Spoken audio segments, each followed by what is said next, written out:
The club had rather humble beginnings.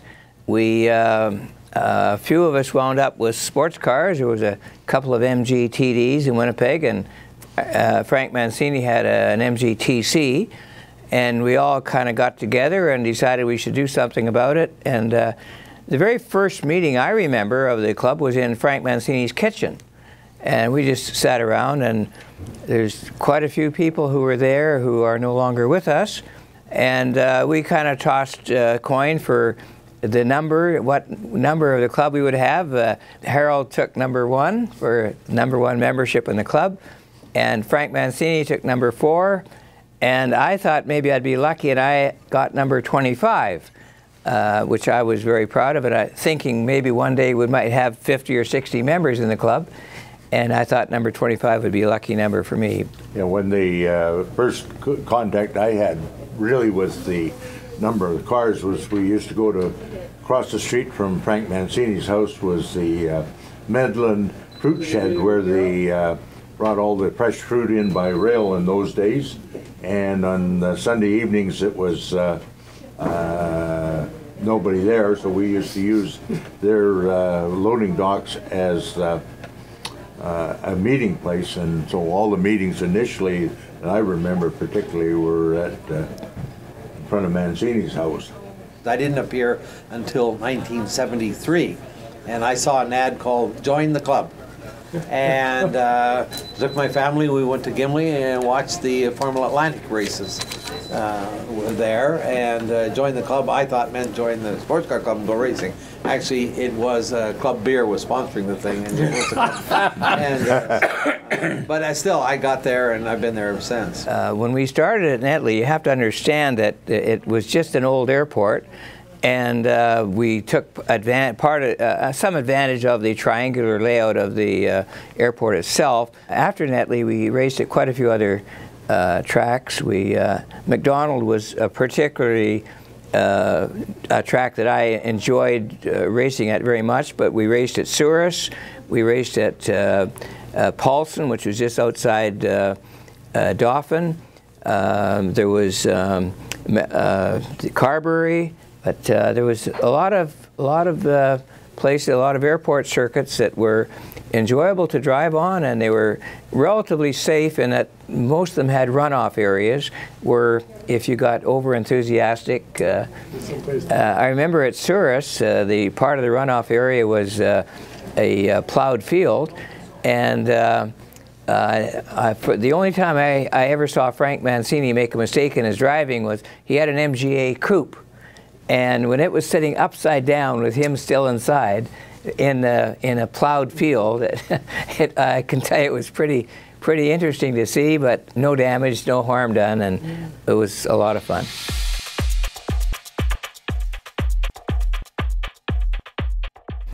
During the early 70s, there was a group which I was involved with, wanted to build a track somewhere, and we wound up building a track at Gimli, negotiated and had a consultant brought in from Toronto, Bob Hanna, to help with the layout of the track.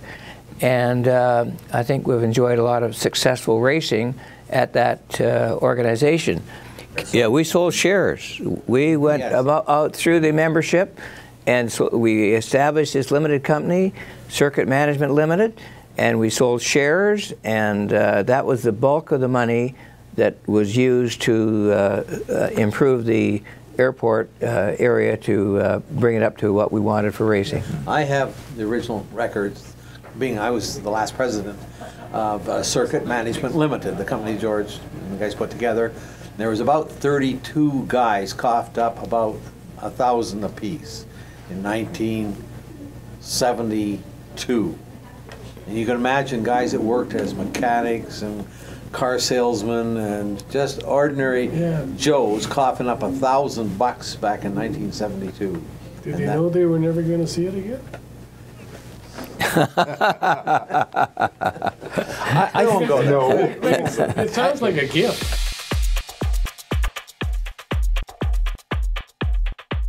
Yes, we've had some famous names. Even in the 80s, after the Atlantic days were over, we had people like Scott Goodyear and Davy Jones who raced IMSA GTP cars, and they came to the runoffs in 81 and 82. I think we had the national championships. Yeah. Rosberg was the one with the pink car. Right. Yeah. He was the one who had the condom sponsors. Yeah. with the slogan "A little ribbing can be a lot of fun" on the car. Yes. And look at Bobby Rahal. He's famous in the States, and I don't know if he ever tells anybody he raced at Gimli, but we all remember him. Gilles Villeneuve raced at Gimli and did exceptionally well.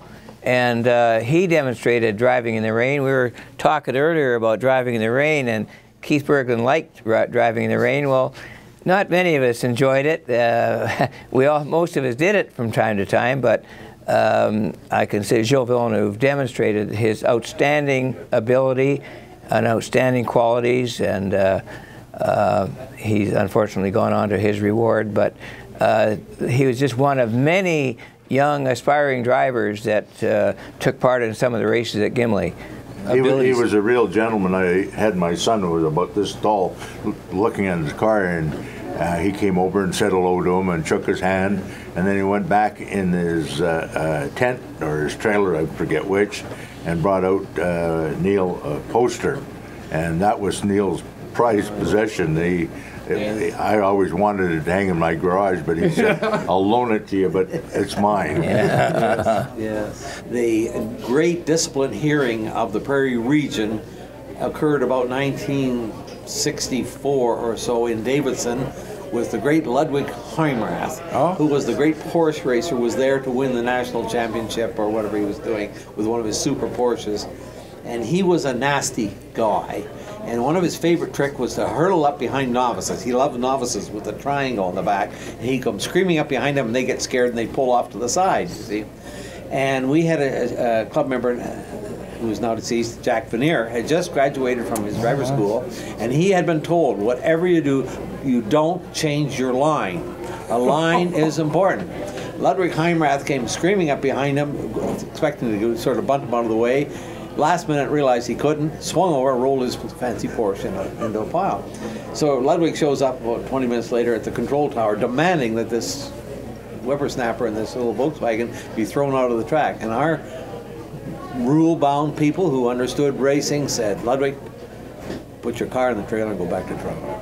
And that was sort of that's what our type of bureaucracy was. There was fair play, and I'll never forget that one. Tom Jones. Tom Jones said, I was pitted beside Tom Jones once. Tom Jones used to bring a semi-trailer to the track, and they throw out a couple of carts for the kids to play in, and then they bring out this $50 or $60 or $70,000 race car, And I was pitted beside him with a rusty Torino station wagon and a Formula Ford on an open trailer.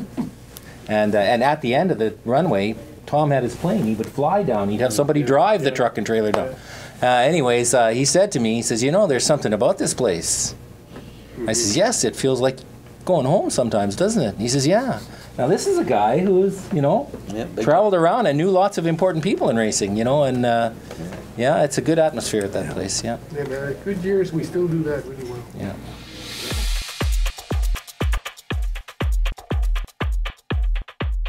Yeah. Well, we did a lot of things. I remember at Paulson again, we took one stretch of barbed wire between two fence posts and ran the cars through that.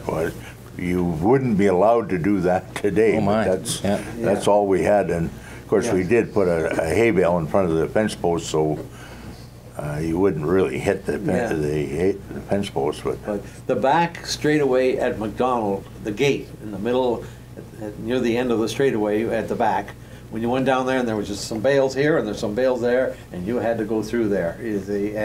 And today's standards of racetracks, that would be forbidden. You could never do that, you see. But it was all in deking out the guy beside you. If you could just move him over a little bit, he couldn't get through the gate. And at the last minute, he found out what it was like to hit a hay bale. Well, another thing that I can remember, Ken Grenfell, an old friend of mine, he coming after we took the checker flag, we come down the back street, I think it was Netley. He lit a cigarette and passed it over to me. Of course, in those days we all smoked. So we both came back into the pits smoking cigarettes, which people were wondering how we managed that.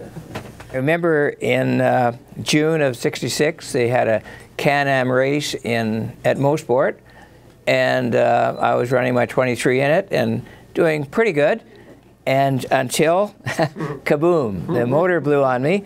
And actually, the tack needle was stuck at 9,500 RPM. I don't really think I had it revved up that high, but that was the telltale on the tack. A couple of weeks later, my mechanic, Frank Mancini, was always doing mechanical work on my cars all the time I was racing, and I must say that I enjoyed an exceptional record of finishing races. As my mechanic, he mounted this up on a nice walnut base, and there's a little metal tag on there, and it's a little Latin phrase which says res ipsa loquitur.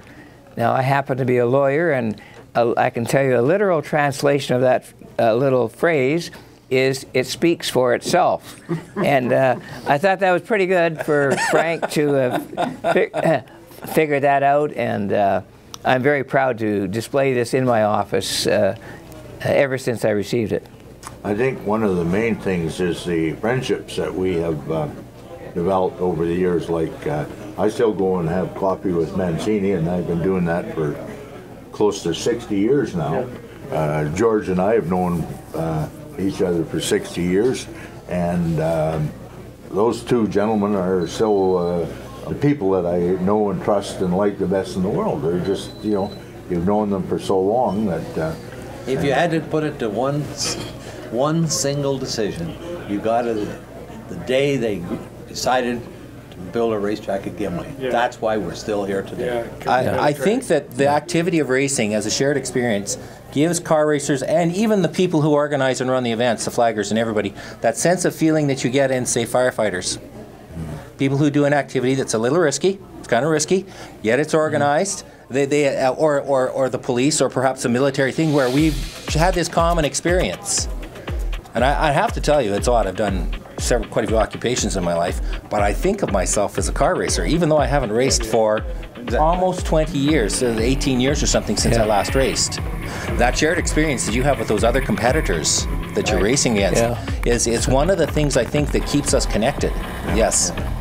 The whole club existed based on the strength of the volunteers. You have to give them credit right to day one, George and the boys. But the building of the track, one of the original members who worked on building the track then, and he talks about night after night after night getting off to work and driving to Gimli and putting up fence posts and running wires and water lines and stuff like that. That's volunteerism. And the other half of volunteerism is the guys who ran things. You know, when I began to race, I was actually surprised that I could race. I think these young people will find themselves surprised that they can do these things if they do it. And I think that's a very important thing. These younger people, they need to participate somehow. And when they do, and they find out that they can do this activity, and they're going to derive the entertainment and the satisfaction out of it that they will, I expect, then that's what will lead them to participate more, I think. It's you go out and do it. If you just show up and do a solo event, or if you just do a driver's school, just to get yourself involved, just to do it.